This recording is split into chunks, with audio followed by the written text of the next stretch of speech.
बोलो जयकारा बोल मेरे श्री गुरु महाराज की जय। सभी गुरुमुख प्रेमियों को प्रेम भरी जय सच्चिदानंद जी। संत सत्पुरुषों की शरण संगति और समीपता से जीव को सत्यता का ज्ञान होता है, सच्चाई की परख और पहचान होती है।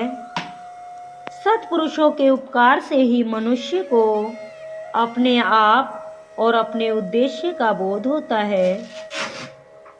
आम संसारी जीवों को इस सच्चाई का ज्ञान नहीं होता, क्योंकि वे तो खाने पीने और इंद्रियों की इच्छा पूर्ति में रत रहते हैं। उन्हें सच्चाई का ज्ञान क्यों नहीं होता? क्योंकि उन्हें संतों की संगति नहीं की। सत्पुरुषों के संग में आकर ज्ञान का जो प्रकाश मिलता है, उस ज्ञान की ज्योति के सहारे मनुष्य अपने आप अपने अंदर वास्तविकता और सत्यता का अनुभव कर सकता है। ज्ञानेंद्रियों और कर्मेंद्रियों की शक्ति से यह काया देखती सुनती और अनेक भोगों का रस लेती है। जब जीवात्मा शरीर से निकल जाती है, तब शरीर ये सब काम क्यों नहीं कर सकता? इससे स्पष्ट है कि शरीर के अंदर चेतना सत्ता कोई और है। साधारण लोग इस सत्यता से अपरिचित हैं। वे यथार्थ तत्व को नहीं जानते। इन तथ्यों की जानकारी जीव को सत्संग में मिलती है। ये शरीर ही नहीं, अपितु काया में निवास करने वाली आत्मा है, जो समस्त शक्तियों का केंद्र बिंदु है। उसी केंद्र बिंदु से शक्ति की रश्मियां निकलकर शरीर और इंद्रियों के द्वारा सब कार्य चक्र को चला रही हैं। इस प्रबल चेतन सत्ता के अंदर होते हुए भी मानव देह और विलासिता के बस क्यों हो जाता है? इसका कारण यह है कि देह और आत्मा के मध्य में एक तीसरा तत्व है, मन, जो काया और आत्मा के प्रभाव को बल देता है। यह मन देह के भोगों को का दास बना देता है। परिणाम स्वरूप आत्मा को सुख दुख, रोग, शोक व कल्पनाओं का शिकार होना पड़ता है और यह नीच योनियों के बंधन में आ पड़ती है। किंतु सत्संग के प्रभाव से यदि मन ईश्वर के प्रेम में मग्न हो जाए, तो यह जीवात्मा नीच योनियों के बंधन से मुक्त होकर मालिक से मिल सकती है। संगति का प्रभाव कभी निष्फल नहीं जाता। संग से मनुष्य के विचार, कर्म और वचन बदल जाते हैं। सत्पुरुषों की संगति से मनुष्य कुछ और ही हो जाता है। उसकी काया ही पलट जाती है। मानव जीवन का असली लक्ष्य पूर्ण हो जाता है। विद्वानों ने कहा है, इल्म कहते ही नहीं अल्फाज की पहचान को, इल्म वह है जो बताए जिंदगी की शान को। यथार्थ ज्ञान वही है जो अक्षरों के ज्ञान तक सीमित ना रहे, अपितु मनुष्य में जीवन के पौष्टिक तत्वों का ज्ञान कराए। संपूर्ण विद्याओं का निष्कर्ष यही है कि ऐ मानव, तू यह जान ले कि मैं कौन हूँ और मैंने अंतिम समय के लिए कौन सा सामान संचित किया है।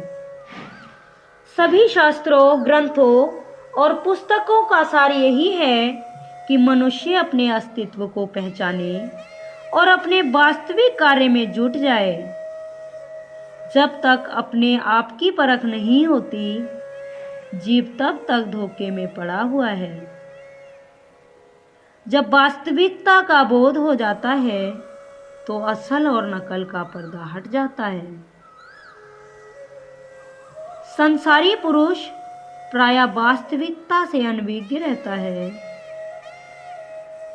मनुष्य देह जो प्राप्त हुई है यह आत्मा के आधार पर काम करती है। इस आत्मा से मुक्ति का काम करना है। आत्मा स्वामी है और देह दासी है, परंतु भ्रम में पड़कर मनुष्य ने शरीर को स्वामी बना रखा है और आत्मा को दास। इस उल्टे काम का परिणाम भी उल्टा ही निकलेगा, अर्थात दुखों का छुटकारा पाने की जगह जीव दुखों में घिरता जाएगा। संसार के धंधों में भी देखा जाए तो जब कोई मनुष्य किसी को नौकर रखता है तो नौकर ही स्वामी की सेवा में लगता है और उसे सब प्रकार से सुख सुविधा देता है, परंतु मन ने सारा क्रम ही उल्टा कर रखा है, अर्थात आत्मा को शरीर के विषयों के अधीन कर दिया है। इस दशा में आत्मा दासत्व से कैसे छूट पाएगी? जब से यह सृष्टि बनी है क्या कोई एक उदाहरण भी दृष्टिगोचर हुआ है कि संसार की धन संपदा ने किसी का साथ दिया हो? नहीं, ऐसा कोई उदाहरण नहीं है, परंतु जिन्होंने अपनी आत्मा का साक्षात्कार कर लिया है उन्होंने आत्मा के साथ नाता जोड़कर शाश्वत सुख शांति को पाकर जीवन को मधुमय बना लिया है। वे जगत में अमर हो गए हैं। इतिहास में ऐसे कितने ही उदाहरण मिलते हैं जिन्होंने सत्संग के प्रभाव से सत्यता को समझा और उच्चतम पदों को प्राप्त किया।